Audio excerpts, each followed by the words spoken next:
عجیبه، صبح خوابم میاد، ظهر خوابم میاد، بعد از ظهر و عصر خوابم میاد، فقط شب که باید خوابم بیاد نمیاد.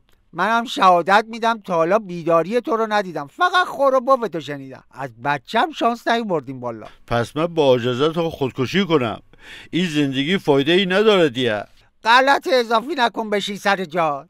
اصلا میدونی خرج دفن و کف چقدره؟ منظور دینه؟ قانع شدم. باشه آقا جون، ادامه میدم، سعی میکنم بخوابم. عمو سفتر، دندون درد چی شد؟ دیروز از درد دندون آرام و قرار نداشتی تو قربان. موقتیه عمو جان. من هر بار دندونم درد میگیره زنگ میزنم 4 تا کلینیک قیمتا رو میپرسم، خودش دردش خوب میشه. منم چند وقت پیش دندانم خالی شده بود، رفتم دندانم رو پر بکنم، دیدم هزینهش خیلی زیاده. گفتم آقای دکتر، بی زحمت شما این ملاتشو بریزین توی کیسه، من خودم میبرم خانه پر میکنم. نمیدانم چرا میخواست خودش از پنجره پرت بکنه بیرون. من میفهممش. حالا ببین من چی کشیدم این همه سالت دست تو. چه هیزم تری به شما فروختم آقا جان.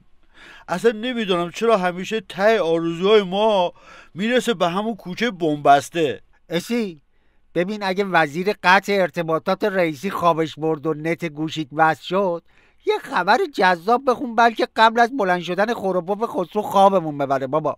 الان میخونم چشم. رسانه ها یه خبر جنجالی نوشتن که فرمانده نیرو دریایی سپاه گفته موشک‌های ما هوش مصنوعی دارن، برای یک هدف آرایش گرفته ولی هدف بعدی رو میزنن. منظورش اینه که موشکاشون میره اگه به هدف نخورد دوباره برمیگرده به پایگاه. احتمالا کرونا یاب مستعان روش نصب کردن. منظورش اینه از این به بعد با یک موشک 2 تا هواپیمای مسافربری رو میزنن. نگاه بکن، هر وقت مزخرفات و پوشک با هوش مصنوعیشان تموم شد بگو یک کارت ملی صادر بکنن که ملت انقدر الاف نشن. موشک با هوش مصنوعی؟ بابا جون ساده نباشین. آخه کدوم فرمانده احمقی درباره نحوه عملکرد سلاحش توضیح میده؟ مگه اینکه خالی بند باشه و از ترس اینکه نزننش و زودتر ملت ریشش رو نکنن دود و دم را میندازه و خالی پشت خالی میبنده. مالیات نداره که. گل گفتی آقا جان. خودم میدونم.